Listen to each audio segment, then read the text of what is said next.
Hello mga kayami! Ayan, at nandito na naman ako mga kayami sa aking munting kusina.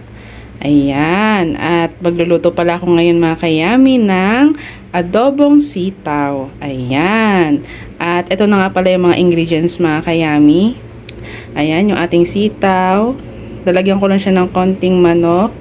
Yung ating bawang at sibuyas. Ayan. Ready ko na rin yan mga kayami para gigisahin ko na lang siya. Ayan. At yan pala mga kayami, pinainit ko na yung ating panapaglulutuan. Ayan. Ay, kaldero pala ito mga kayami. Dito na lang akong magluluto mga kayami kasi ito mayroong takip. Ayan. At mainit na siya. Lagyan na natin siya ng mantika. Konti lang, yung may panggisa lang. Ayan. At painitin lang natin. At mainit na yun mga kayami. Lagay na natin yung bawang. Ayan.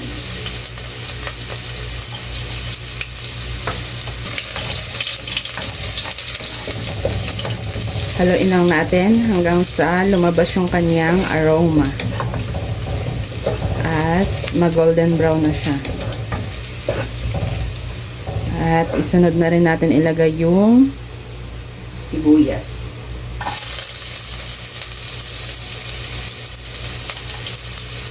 At haluin lang din natin hanggang sa mag-caramelize yung sibuyas. At ayan, mag-caramelize na siya. And next naman natin ilagay yung manok. Ayan.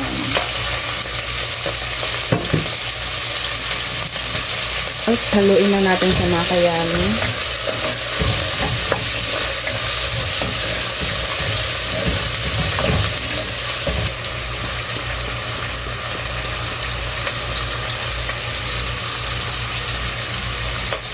At next naman natin mga kayami ay lagyan natin siya ng paminta.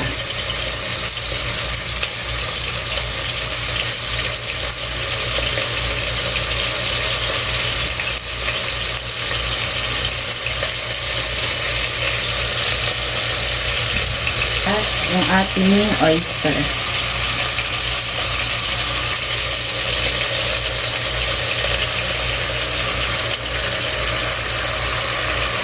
At haluin lang natin siya mga kayami.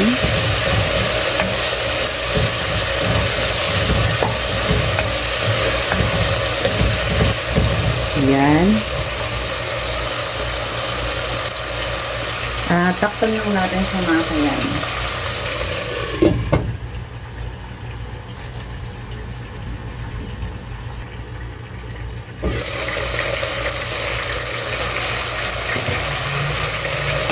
At buksan na natin siya ulit mga kayami at i-check natin.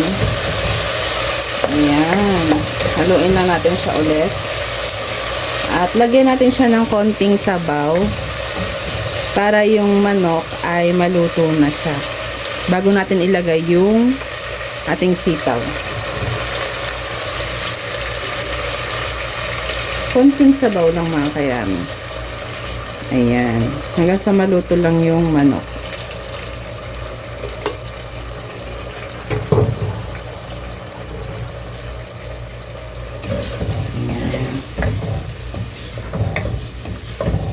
At pakukuluin na natin siya mga kayami hanggang sa maluto yung manok. Takpan lang natin siya.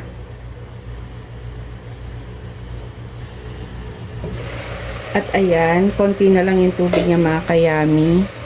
Ilagay na natin ngayon yung sitaw. Dahil maluluto pa naman yan siya mamaya mga kayami. Dahil lulutuin pa naman natin to yung sitaw. Ayan.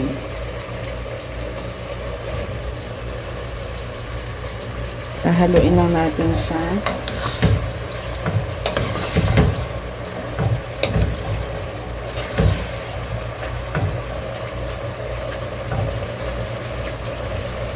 Ayan. At sunod na rin natin ilagay yung cubes.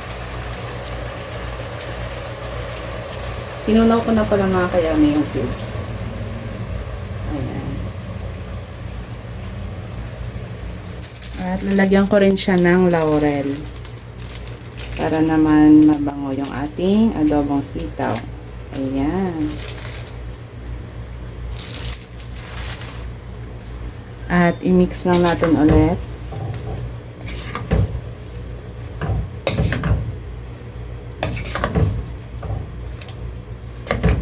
Hindi ko muna siya lalagyan mga kayami ng asin dahil lalagyan ko pa siya mamaya ng toyo at suka. Mamaya ko na siya lalagyan sa huli kapag kulang pa yung lasa. Ayan. At nahalo na natin siya. Papakuluan na lang natin siya mga kayami hanggang sa maluto yung ating sitaw. Tapos lalagyan natin siya ng toyo at suka. Ayan. At takpan lang natin siya mga kayami. Hintayin na natin siyang maluto. At ayan na mga kayami. Kumukulo na yung ating adobong sitaw. Ayan. Haluin lang natin siya mga kayami. Ayan. At medyo luto na yung ating sitaw. Yung gusto ko kasing luto mga kayami sa sitaw yung talagang lutong-luto siya. Ngayon, lalagyan ko na siya ng toyo at suka. Dahil konti na lang yung kanyang sabaw.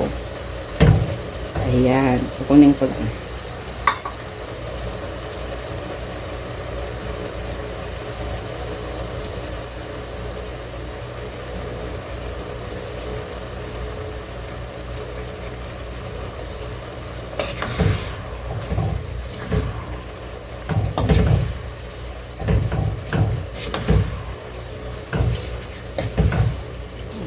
At okay na yan siguro yung ating toyo.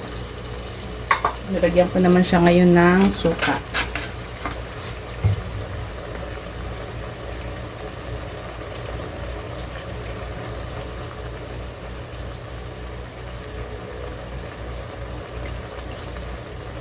Ayan.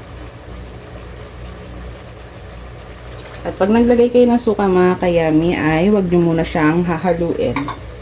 Hintayin nyo muna siya na kumulo ng mga, siguro mga ano lang, mga 2 minutes, ganyan. At ayan, hintayin lang natin siyang maluto. At ayan na pala mga kayami. Konti na lang, maluluto na yung ating adobong sitaw.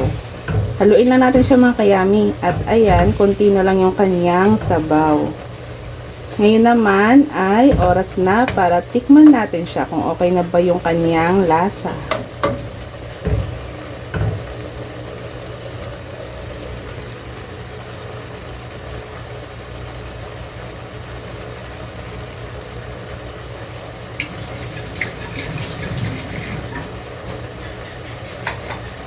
Ayan, at talagyan ko lang siya ng konting asin mga kayami dahil kulang pa siya ng konting alat.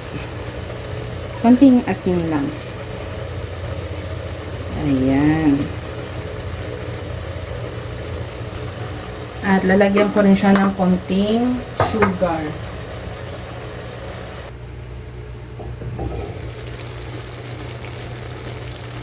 At yan na pala mga kayami, luto na yung ating adobong sitaw. Ayan. Kain tayo mga kayami. Yummers. Bye-bye.